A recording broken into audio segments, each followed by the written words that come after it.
Daisy Jail Farm Park, first one of its kind in India, now in Hyderabad. 50% discount on Magic Pass. ఇప్పుడే టిట్కో అవసరం చెప్తున్నా. ఈరోజు కూడా ఒక మైనారిటీ మహిళకు ఫోన్ వచ్చింది. నేను ఆ రోజు 50,000 రూపాయలు కడితే సింగిల్ బెడ్రూమ్, 1,00,000 రూపాయలు కడితే డబుల్ బెడ్రూమ్ ఇస్తామని చెప్పి చేశాం. నేను ఉచితంగా ఇస్తానన్నాడు. 1,50,000 నేను సబ్సిడీ ఇచ్చాను. కేంద్రం 1,50,000 ఇచ్చింది. ఇన్ఫ్రాస్ట్రక్చర్ పూర్తిగా మేమే పెట్టుకున్నాం.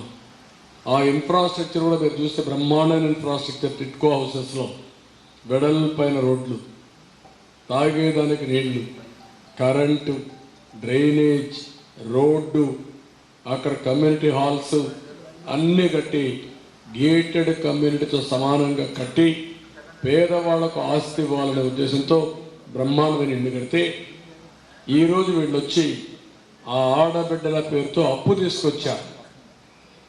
50,000 కడితే 3,50,000 రూపాయలు అప్పు చేశారు.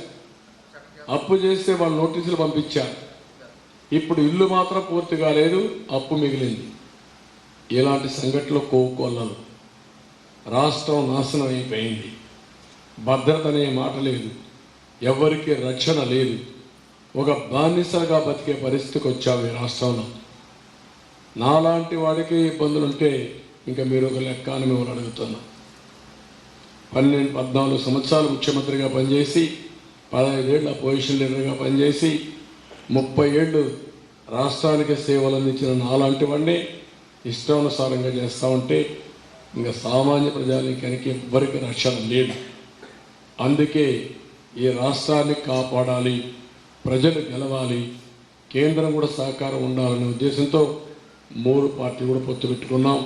నేను ఈ సందర్భంగా ఒకే విషయం మీకు గుర్తు చేస్తున్నా. 95-2004లో ఎన్డీఏలో ఉన్నాం. ఏ మైనారిటీ కూడా ఆంధ్రప్రదేశ్లో అన్యాయం జరగకుండా కాపాడిన పార్టీ తెలుగుదేశం పార్టీ. ఈ విషయం మీకు గుర్తుపెట్టుకోవాలి. అప్పుడే అభివృద్ధి సంక్షేమానికి నాంది పలికాం. మళ్ళీ 14-19లో ఆ రోజు కూడా పొత్తుంది. అప్పుడు కూడా మీకు ఎవ్వరికి అన్యాయం జరగలేదు. అప్పుడే నేను ఈ ఉర్దూ యూనివర్సిటీ కానీ, లేకపోతే ఆజ్ హౌస్లు కానీ, దుల్హాన్ కానీ, లేకపోతే అన్ని కార్యక్రమాలు అప్పుడే తీసుకొచ్చా. నేను ఒకటే చెప్తున్నా, ఇతను కావాలని మత విద్వేషాలు రెచ్చగొట్టడానికి ఒక దొంగ మారిగా వెయిట్ చేస్తున్నాడు జగన్మోహన్ రెడ్డి. మీ ఓట్ల కోసం జపం చేస్తున్నాడు. కానీ మీకు తీరని ద్రోహం చేసిన వ్యక్తి ఇతను.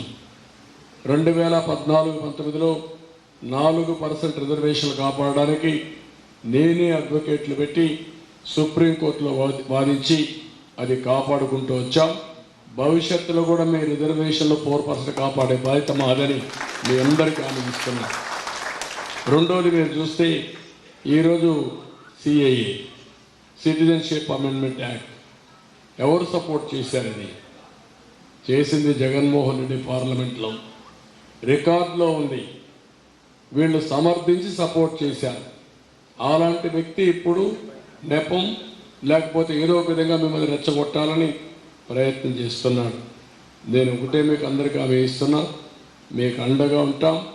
మీ సెక్యూరిటీకి కానీ, మీ భవిష్యత్తుకు కానీ, మీ సాధికారతకు కానీ అన్నిటికి కూడా మేము అండగా ఉంటే అన్నీ చేస్తామని చెప్పి తెలియజేసుకుంటూ మరొకసారి అందరికీ ఈద్ ముబారక్, రంజాన్ శుభాకాంక్షలు.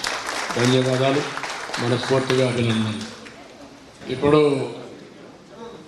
మసీదుకి మనం 35 లక్షల రూపాయలు శాంక్షన్ చేశాం. ఈద్గాకి 10 లక్షలు శాంక్షన్ చేశాం. అవి కూడా నిలిచిపోయే పరిస్థితి వచ్చింది. మనం వస్తానే అప్పట్లో 35 లక్షలు, ఈసారి 50 లక్షలు ఇచ్చే బాధ్యత నాది. ఈద్గా కూడా 15 లక్షలు కానీ 20 లక్షలు ఇచ్చి పూర్తిగా అభివృద్ధి చేస్తామని చెప్పి మరొకసారి శుభ సందర్భంగా మీ అందరికీ మెసేజ్ ఇస్తాను. Thank you. సుమన్ టీవీలో మీ పర్సనల్ అండ్ బిజినెస్ ప్రమోషన్స్ కోసం కింది నెంబర్కి కాంటాక్ట్ చేయండి.